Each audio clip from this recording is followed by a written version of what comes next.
नहीं है, बड़ी रंगीन तर्ज है।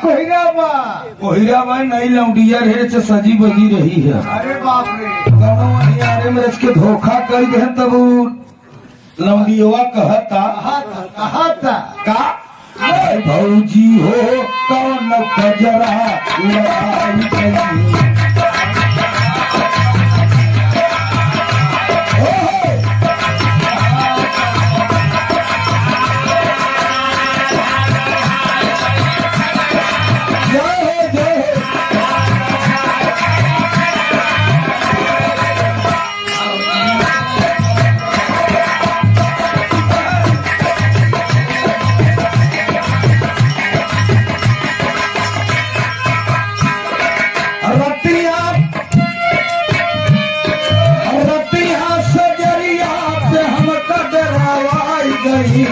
भौजी रे कौन कजरा लगाई गई।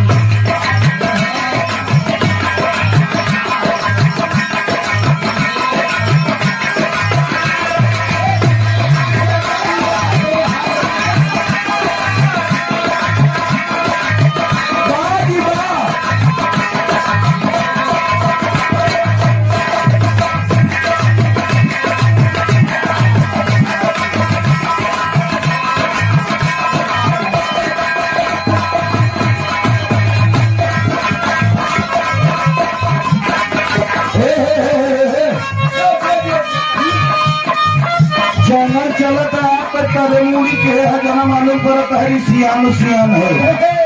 और देख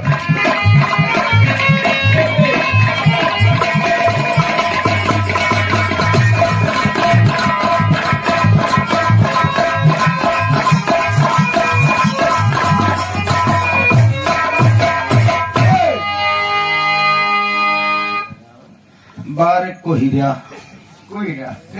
पारा साल है तब पर मुनि महाराज संभोग में लपटियां है ना जो लपटियां नहीं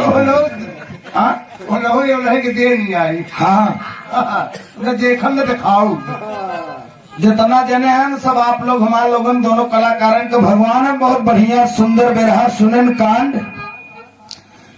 यही बरे कहा गया है कि माई टोए पेट में है हीरई।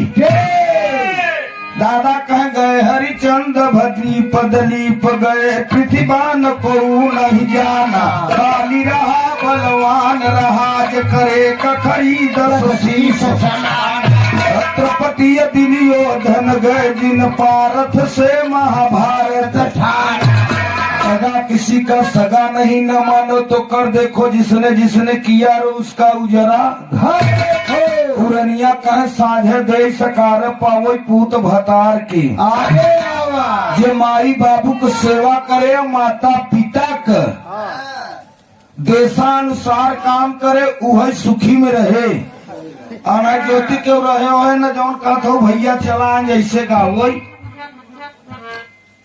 बिहवा तोहर हो जाए तो तोहर पति देव कहीं बंद करा दे। आवाज का हम देख आजकल गवैयन कराही ज्योति देखत है देखा बबुआ बेवड़ी कहत है चाहे लड़की हो चाहे लड़का। लड़कियां कहते खिली लड़की थे लड़किया से प्यार करते बाबू कहते कैसे भैया। हाँ हो अरे भाई तो सब कुछ बाबू कर तलिया है कि कहा था मिट्टियों को बड़ा ऐसे ताकत है कैसे मिट्टी कैसे प्यार होता।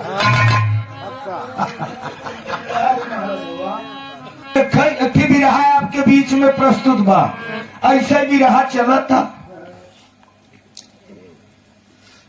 आप लोग महान है जौन जौन गाना नहीं करा बा सयान लड़की और लड़का रहत का के सुन सकत का। अब सब सुनी कलयुग लाग में हमारे पड़ोसों में एक मिला गवैया बा गाना गाओ तो कर बाबू डेवढ़ी कहता तू कहता खे लड़की खे लड़का से प्यार हो गया तो कर बाबू करतलिया देखा था कैसे भैया प्यार हुई गया। अरे बाबू रुपया के चक्कर में इंसान का जब लालच बढ़ता है तो ईमान अच्छे अच्छे का खराब हो जाता है। ध्यान दिल है आप लोग लालच बढ़ता है तो ईमान खराब होता और गुस्सा आवत तब बुद्धि पहचान खत्म हो जाता। दाढ़ी। हाँ बुद्धि भ्रष्ट हो गया। हाँ, और जब रिश्वत ले लागत हिन तब पहचान के हमार सार हन के बहनों कहा जीजा दुई से दे दे तो ताटियो ऑफिस में तोहर कमो पहले कराई दी। हाँ वाह। तो इतना तना चला के यहाँ धरती पर वीर पैदा है। क्षमा करिए आप लोग, बिरहा है आपके बीच में एकदम नई प्रस्तुति पर गौर करेंगे भैया के स्वर पे।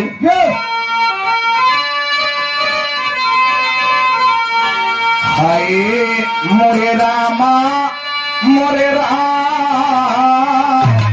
सवरिया रे ए भोले जोगिया हो राम।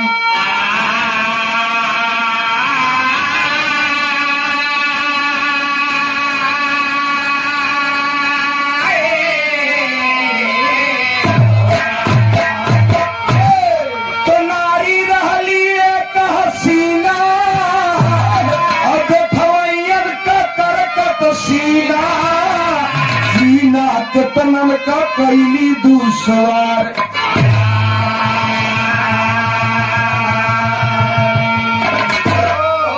बिरहा बिरहा का मतलब दर्द होता कहाँ पर, जहाँ पर लगाव होता। जब टूटे लागत है तो वह जगह पर मोह पैदा हो तो मोह से दर्द, दर्द से विरह, विरह से बिरहा। तू नहीं शहर में लाला का नारी का रंग रूप देख विधना बनाई दिया, खूब अच्छे तरह से बनाई दिया सुघराई। गोरे थे गाले और घुघुरे थे बाल, ठुमकत की चाल चलत ही खिलाई। रोश में होश नहीं तनी कहू तब से एक लड़का से गई टके। अरे लड़का कहे प्यार हम करब तो हसे हम हुसत ले तू शादी रजाई।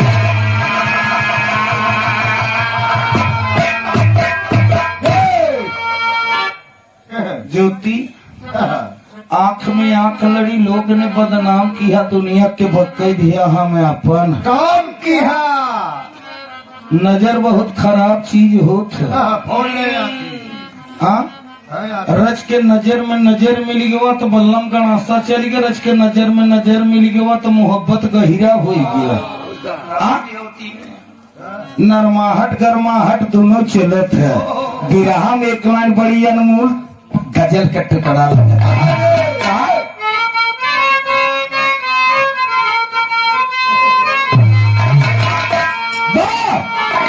आसमां से उतारा गया है, जिंदगी दे के मारा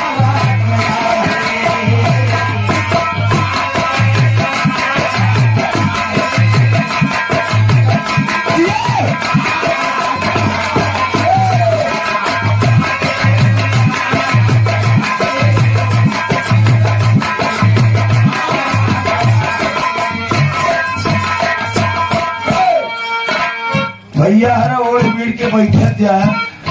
ठंडी के मौसम बना, ठंडी लागे पड़े न तो जेठ तक जान लगे तो मुझे कौड़ा तक केवल पिठाई। हाँ बिरहा में भाव कवि लिखत है बड़ी सुंदर बात, बड़ी अनमोल शब्द का। लड़के हंस कर के लड़की से बोली, लड़की हंस कर के लड़का से बोली, प्यार करने के काबिल नहीं हो।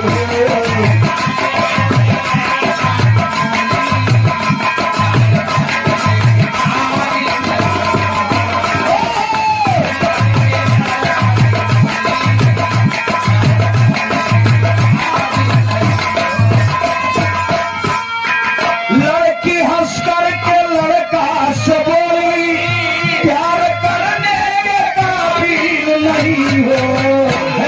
अभी नाजुक है तेरा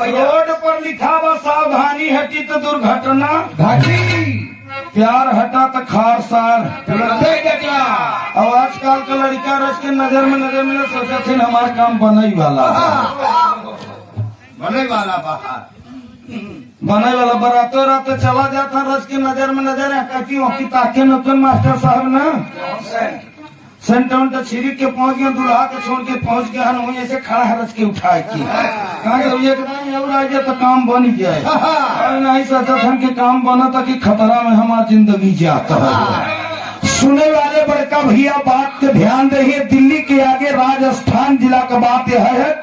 हाँ, राजस्थान प्रांत की बात यह है, धौल जिला का लड़का की उम्र बा है मास्टर साहब 20 साल, लड़की की उम्र बा 18 साल। लड़का चला जाता है, लड़की साइकिल से अपन पढ़े चली आवता है। दोनों का जब रास्ता मुलाकात हुआ, लड़की का थे लड़के है कहा तो बड़ी तू शौकीन हो तो हमका बहुत नगर लागत है। लड़किया का ठीक है, नगर लागत है, बहुत शौकीन है, ठीक है। लेकिन एक बात बताओ, लड़कवा का तो उससे बियाह करना चाहता है। लड़किया का बियाह कर ले, शादी कर ले, प्यार कर ले, लेकिन एक बात बा हमार का बात बा बिरहा में टेरी के बोल लागत लाला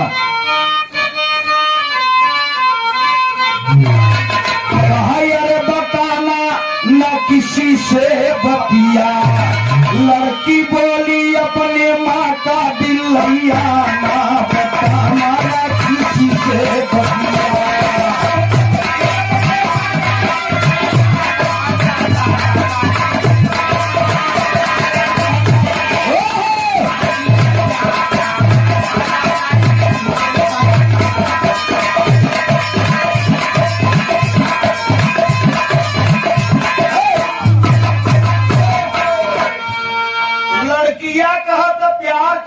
बियाह करब, लेकिन एक शर्त हमार बा। लड़कवा कहे तोहार शर्त का बा? सुरेश गहराई में ध्यान दे। लड़किया कहे शर्त हमारी है बा कि अपने माई के अगर दिल ले आए लेब तो जान ले तू बियाह करब तो हमके रख लेब। ये सुजाता हरण वाली बात छोड़ो, वो बियाह करत तो पंडित जी 7 अक्षरी वचन देवा होती। यही वचन ये में रहा था कि हमार माई बाबू छूटा था तो तुम्हारे माऊ बाबू छोड़ो छोड़वाई नहीं देती क्या? तुरंत अलगवाई दे। यह वचन यही में रहा था। लड़कवा हंसे जाए कहा जा पागल नहीं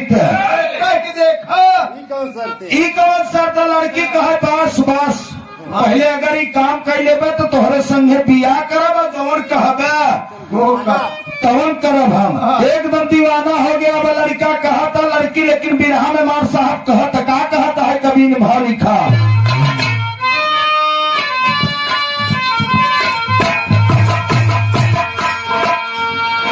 इतनी बात सुने जब लड़का मन अपने कर ही विचार,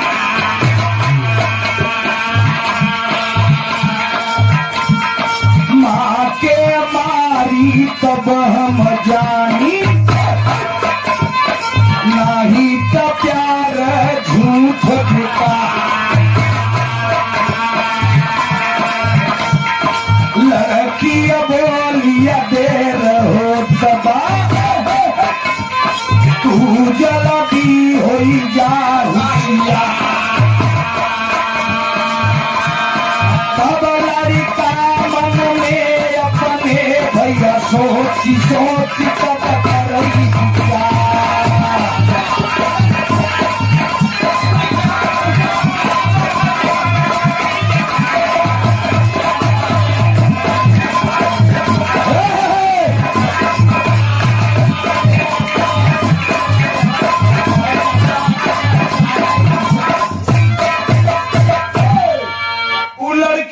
नाम रहा मास्टर साहब रूपा लड़कवा का नाम रहा दुर्गेश। रूपवा कहा अगर सच्चा प्यार करत है तो बियाह कैले, लेकिन अपने माई के मार के अपने माई के कलेजा लेके रूपे जानब की हमके तू रखी लेवे नहीं तो फिर रखी न प्यार तो सब करत है। ज्योति प्यार तो मारू बाबू से होता, बापो बेटवा से होता, मेहरू भतारे से होता, तमाम में औरत हन देख ले छक्को बना चार सब करत हन जेका जेका बिया भका भैया करत हन न सास पत्नी हो प्यार। हाँ औरत हन देख ले कम को गड़बड़ाई। अरे चुप रह तू बहिनी, अरे कमाता 10,000 का बेटा 2 सीसी पी लेता, कमाए 500 तो 200 देता, पता नहीं 300 वो हरे दे कमो प्यार सब करत हन, लेकिन सच्चाई अगर बात समझा जाए मास्टर साहब तो सत्य में केवल 100 में 10 आदमी उतरत है और औरत अरे मोर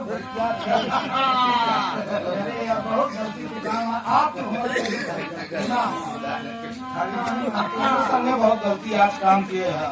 इतनी फोटो लेना मोर भैया रे काजल वाला तो का हमके बहुत जिंदगी बोलाए ना, हम यहाँ बहुत दाल दौगल कर तोहरे आशीर्वाद से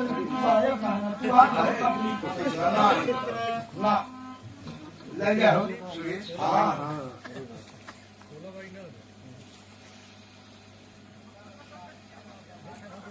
हम तो ए हमसे 15 दिन पहले कहन गौबे कि न गौबे, हम कहा रहा देते हदाई हमें छोड़ देते तो ढेर ठीक रहा।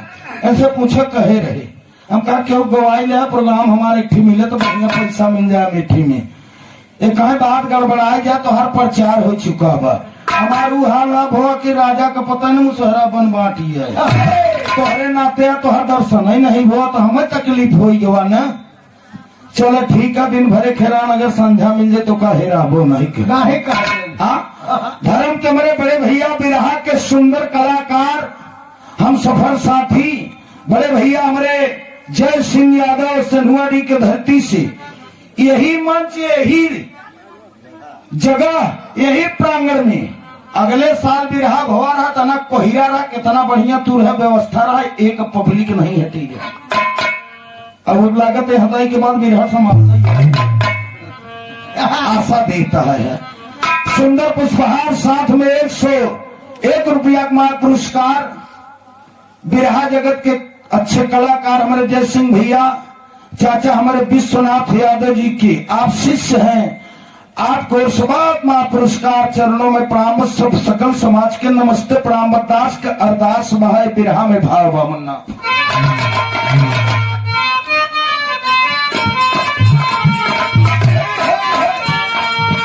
भैया है वो लड़कियां रूपा कहा अगर सच्ची प्यार सच्चा करत है, हमार शर्त है एक बार की जाए के अपने माई के दिल लई रूपा तब जान जब तब तुमसे बियाह करम नहीं तो हम बियाह इतना बड़ा शर्त।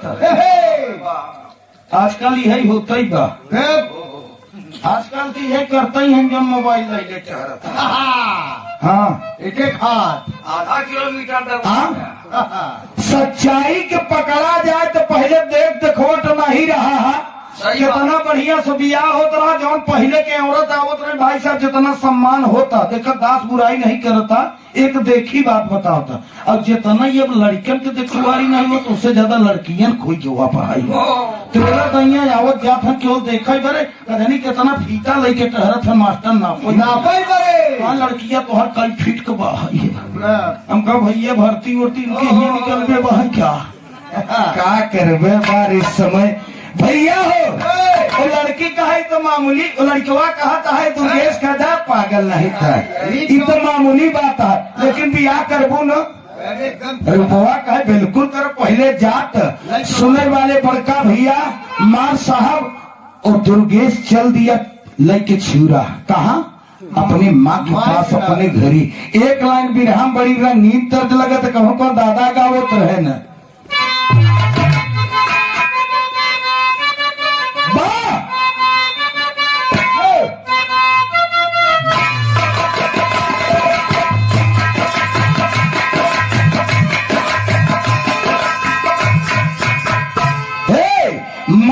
मुझे छोड़ के जाती हो अकेला, मैं तेरा गदेला, क्या लाल तुझे प्यारा नहीं।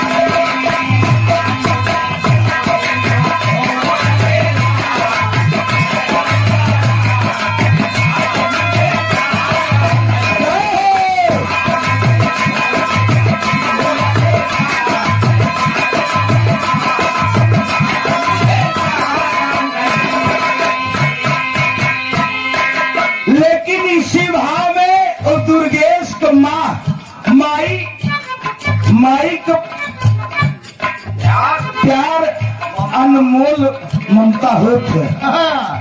महतारी लड़का कितनो दुखी हो, कितनो मास्टर साहब गंवार हो, कितनो बड़ा अन्यायी हो, लेकिन माँ के एक ममता अनमोल होते औलाद के ऊपर का। दुर्गेश गाँव 3-4 दिन से माई खाना वाना बने की जरूरत है, सोचत विचार कहत करत का बमा।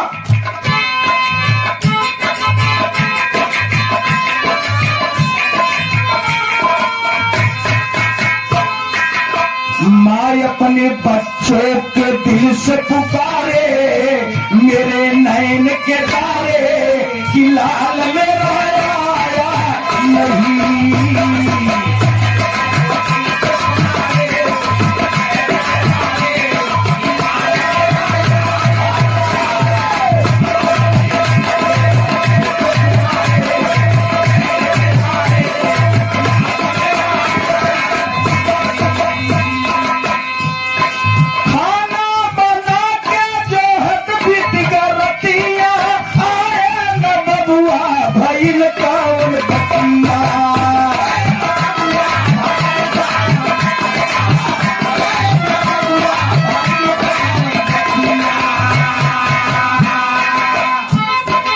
एक चीज कांता प्रसाद ध्यान दे ले, 9 महीना महतारी अपने लड़का के पेटी में रखत है। वो बच्चा बाहर आत 10 दाई दिशा फिरत, लेकिन महतारी कभो एक हाथ मारत न कहे तो 10 दाई ऐसा करत है। अब बाप रस के वहां खिलावे लावे लागे ननकौआ कर के पिसाब कर दे, कहा ले चले के माई की ममता क्यों निभा सकत है। और महतारी के जिंदगी में कभो उत्तीर्ण नहीं हो सकत, साहे ध्यान दे ले। माई भोजन बनाए के दुर्गेश कमाई रोवत कि हमार दुर्गेश कालक गायब कुछ पता नहीं, वह विचार करत सोचत। सेवा में श्रीमान रमेश यादव भैया, हमारे रमेश यादव जोगियापुर के धरती से भाई, जोगिया सेठपुर से ना। अच्छा चला ठीक है। अरे वही कहे पूरा नाम हो कि पैसा ले कह दे भैया अंतु वाला काम करते हैं। रमेश भैया जोगिया शेखपुर के धरती से भैया कोर से 101 रुपया माँ पुरस्कार हुआ। बाबू के नमस्ते प्रणाम भाई। माई कहत का सेवा में श्रीमान हमारे राजू भैया कोर से, जो कि देसी शराब के ठेकेदार सेल्समैन भी हैं। बहुत प्यार सम्मान मिलता है हमारे बड़े भैया जय सिंह बाबू के, बिरहा के सुंदर कलाकार आप हम सफल साथी हैं। बहुत प्यार सम्मान मिलता है। क्या रुपया माँ पुरस्कार के। माई कहत का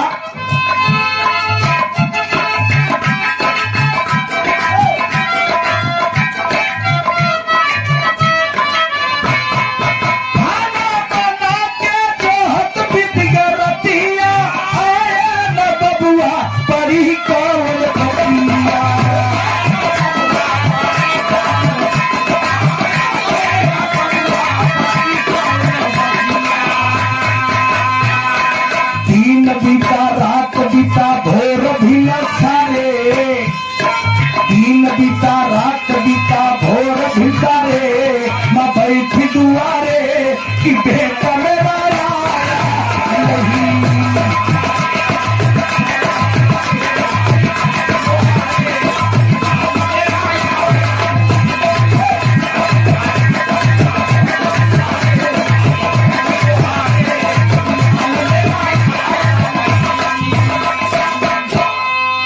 हमारे गुरु भाई महात्मा जी इस सत्संगत के इंचार्ज में गुरु भाई हैं, साईं उतना दीजिए जामे कुटुंब समाए, हम भी भूखा न रहे साधु न भूखा जाए। ये मालिक की कृपा है, दातार कृपा है। यही बड़े बताया गया है कि आइए परमात्मा का पहचान कर लो, रमे राम का दर्शन कर लो।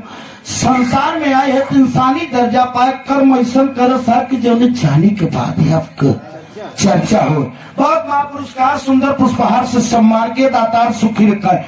माई दुर्गेश को बैठ के रोता है, संझा की भोजन बनाएगा लेकिन बेटा आए नहीं। माई नहीं खाता कि अब हमार दुर्गेश भोजन नहीं के, हमार दुर्गेश खाए नहीं बा। दिन बीत गया, रात बीत गया, सवेर बीत गई, लेकिन अब तक मेरा बेटा आया नहीं। एक लाइन माई और कहता है, क्या कहता है?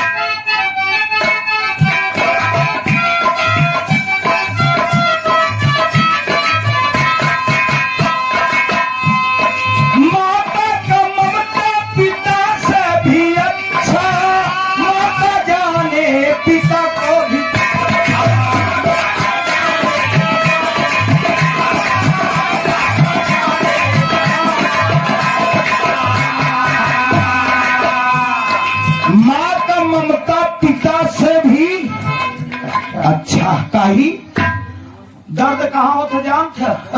जौन 9 महीना भाई साहब जौन 9 महीना महतारी पेटवा में ले रहा था ऊपर दर्द होता। जितना महतारी नहीं भाई उतना बाबू नहीं भाई है क्या? हाँ वो खाली जेकरे गुड़े फूटे ने बेवायु का जाने दूसरे के फिर पराई। हाँ ये मेहरारू है ना? अरे मेहरारू मेहरारू यही मेहरारू है। रच के तकलीफ हो जाए, वहाँ गाना वाना बंद हो जाए, 4-6 महीना उलर जे देखा वहाँ रच के 1 महीना सेवा करी, 2 महीना सेवा करी, 3 महीना सेवा करी, क्यों मिल जाए गाँव का हो ननका का हाल चाल बड़कू को। अरे अम्मा पूछे जी, हम तो सोचे थे नहर क्यों था नहर क्यों फसली आई हम फंसा है। अब इनकर गोरुआरी करी कि जाठे जो गोरू रखे गोरुआरी आवत है कतल से कबार बार मुड़े पर रखे 4 और परा है ना भाई बैठा है भोगत रहा तोहरे और हमारा जिंदगी बेकार है। ई मेहरारू के दशा बा। अब माई का कहता माँ मास्टर साहब, दिन बीता रात बीता भोर भी सारे, मैं बैठी मोहारे कि लाल मेरा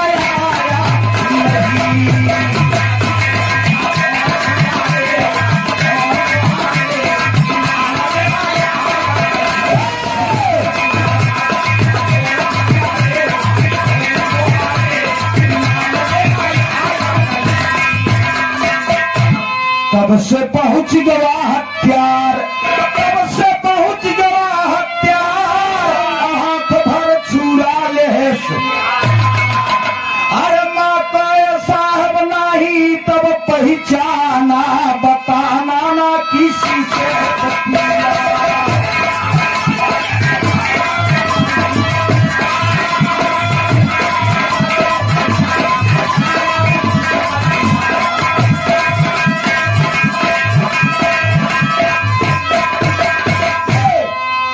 हमारे जय सिंह भैया बहुत सुंदर बिरहा कलाकार, इतना आनंद आई रहा अगले साल। यहाँ भाई सोचे रहे 3 गवैया है ना, तो छाटत कहाँ तक पहुँच गए।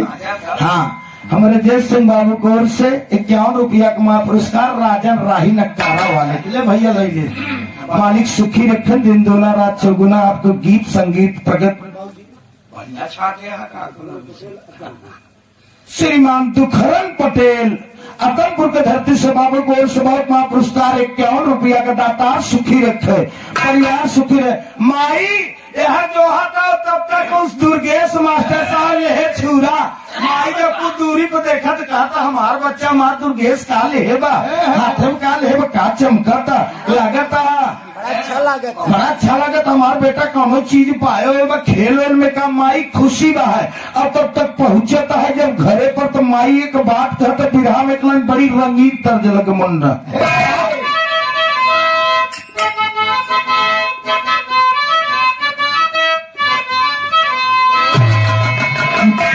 परदेश गईले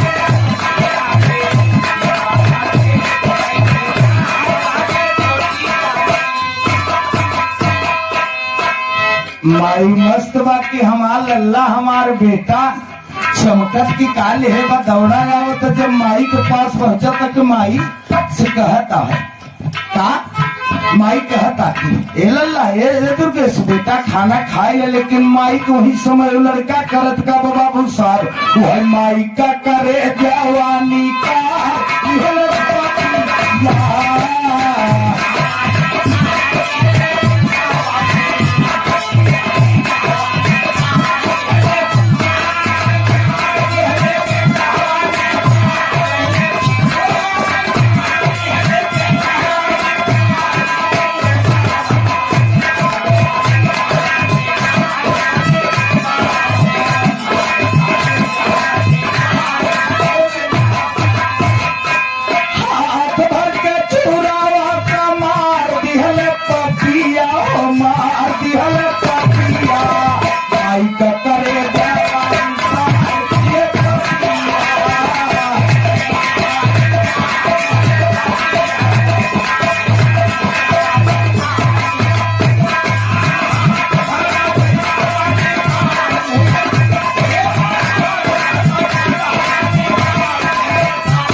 गौर करेंगे सुने वाले मित्र जैसे छुरा ले वो दुर्गेश लड़का माई के ऊपर चलावत है मास्टर साहब माई कहता अरे अरे अरे दुर्गेश बेटवा ये क्या बात है क्या करता बेटा अब तक तक माई मास्टर साहब और दुर्गेश को जमीन पर गिरता है अम्मा के पेट में छुरा भर के देगा कभी लिखत है बड़ी अनमोल बात का लिखत है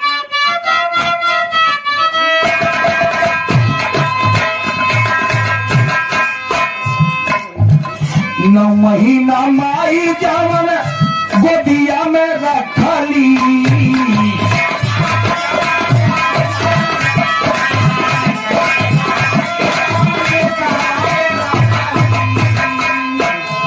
ए भैया संसार में बताया गया है कि माँ का उपाधि सबसे बड़ा ऊंचा दिया गया जे अगर माई के घर भी स्वर्ग होते हैं संसार में उससे बड़ा गद्दार कोई नहीं आता 9 महीना माई बाबू पेटवा में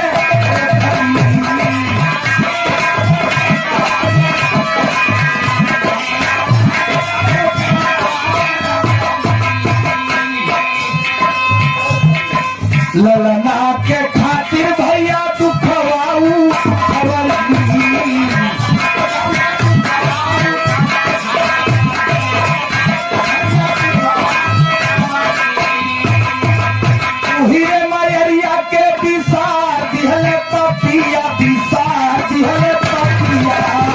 माई का करे जवानी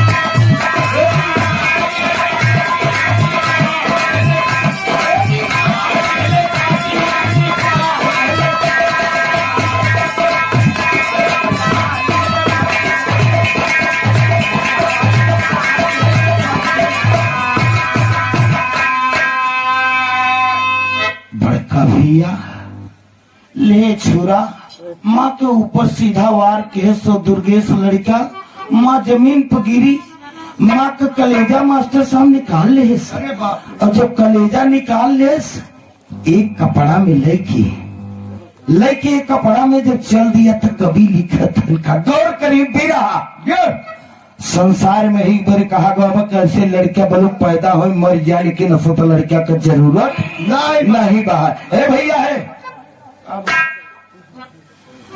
जब कलेजा निकाल के कपड़ा में लेके वो लड़का चल रहे कहा वही लड़किया के पास जो लड़किया कहा हम तो उससे प्यार करी थे बिया वही शर्त पकड़ जब अपने माई का कलेजा ले तब जाने कि सच्चा हमसे तू शादी करबन निभा लेबे अच्छा कलेजा जब लेके चला तो पाती तो बिरहा में आल्हा का भाव कभी लिखा था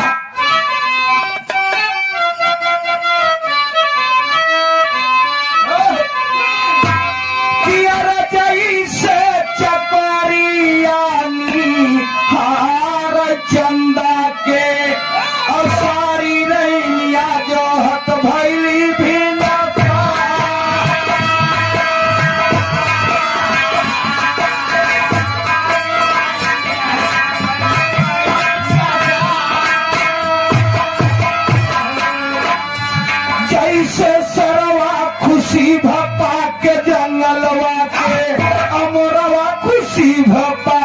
सावानी बाया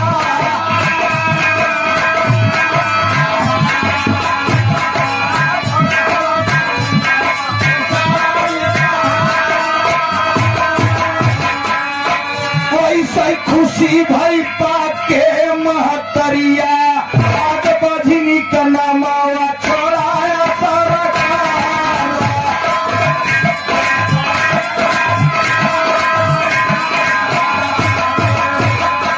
लई के करे जवा के चल भाई रे भैया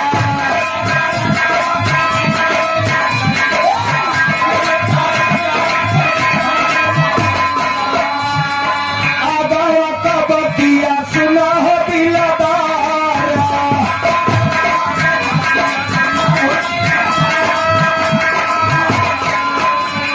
ठोकर लाग गिर गया बाबू भाई का करे जावा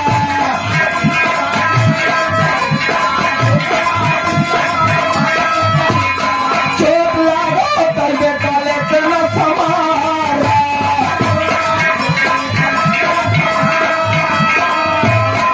भागा जाता के भागा जाता दुर्गेश आवाज आता लड़के वो दुर्गेश लड़का माई के कलेजा एक कपड़ा में ले बदस्ती में लेके भागा जाता कहा लड़की के पास और जल्दबाजी में कौन चीज चोरी डकैती करे रहता आधा मास्टर साहब हिम्मत तो वैसे कम हो जाता भागा जाता माई के कलेजा गिरी के कहा जमीन पर कलेजा बोलता है बेटा है दुर्गेश बेटा तोरे चोट लाग बेटा रच के संभाल ले बेटा चोट तोरे लग का अब गौर करे बड़का भैया का वह लड़के करे जब चनारी के भवना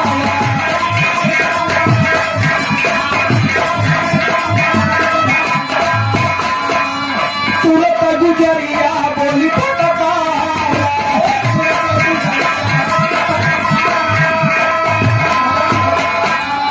ऐसे बेदर्दी के हम न दर्दिया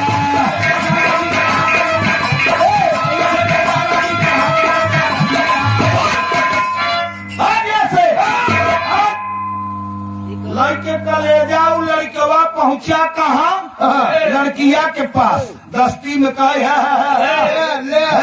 ले हमारे के कलेजा लेके लड़की का भट चला जाना भीषण चप्पल मारो अब हम मोतहर पछुआरे ये तेरी बेईमाने के नहीं थे माई के मार के मेहर कर आई है तो जब अपने माई के नहीं भट हम के हो गए वो लड़की का हट भाग लड़केवा कही अरे अरे कही अरे अरे कब तो हमार 50 चप्पल वहां कर की तोर में हो जाए तेरी बेईमानी कर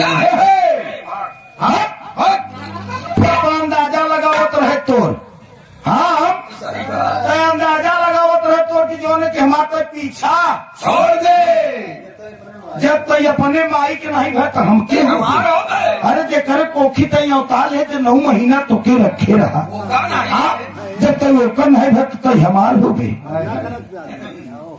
बस बस बाहर निकल ले लड़का कही अरे अरे तब से पुलिस 4-5 ठिनियान पकड़ के लेके गाँव में हल्ला मच गया कहा कुछ सुन कहा भैया कहा फलाने इतना दादा अच्छा मनई और उनका लड़का दुर्गेशवा अपने माई का कलेजवा निकाल के लेके वह थानवा में गवा पकड़ा गवा वह पुलिस मारत है सुने वाले बड़का भैया गौर करेंगे पूरा गांव मोहल्ला जब जुटे तो कभी आखिरी लाइन विराम लिखतन का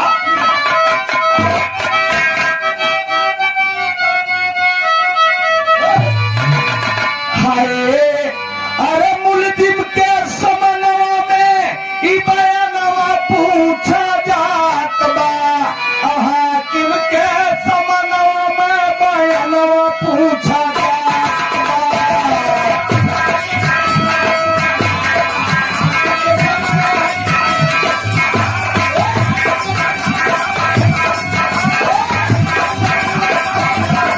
ऐसे जल्दी आके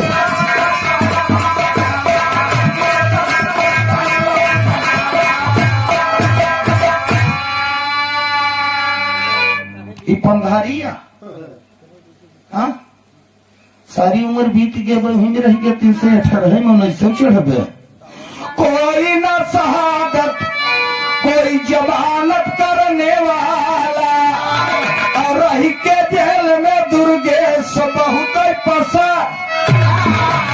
आज माई काई मरनवा ए सुनाई बाबे बाबू सही न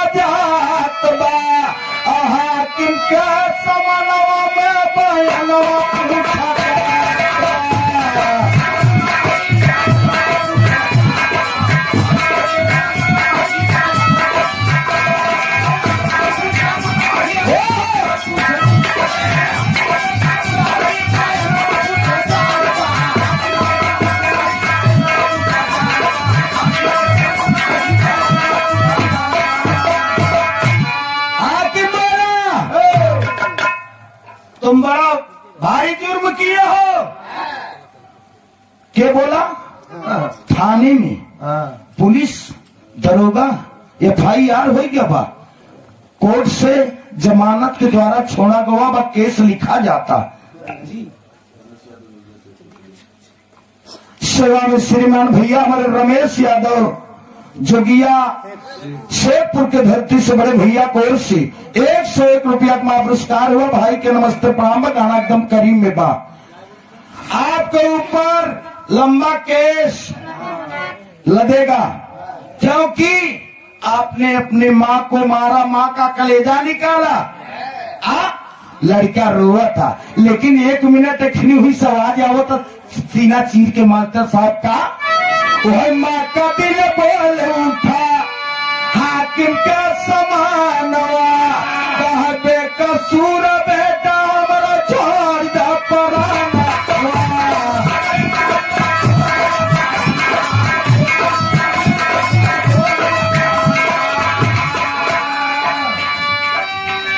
के निभाई सकत हम महतारी के ममता हो। माई सेवा करे, माई दबाओ बीजई 18-19 साल माई ज्ञान दे बिया हो जाए।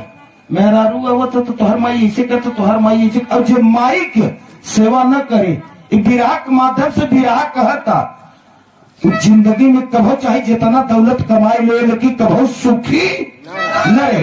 वो कलेजा जो मेज पर रखा हुआ है वही आवाज देता।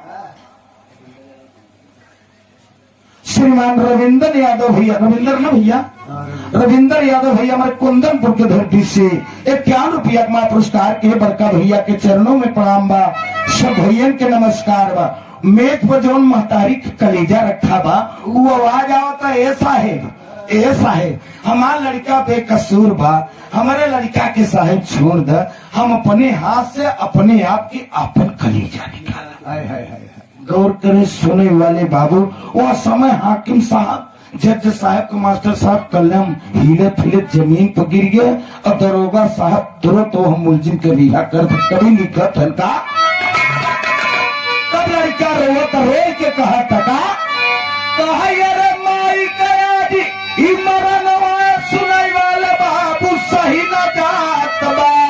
हाकिम के समनवा में बयानवा पूछा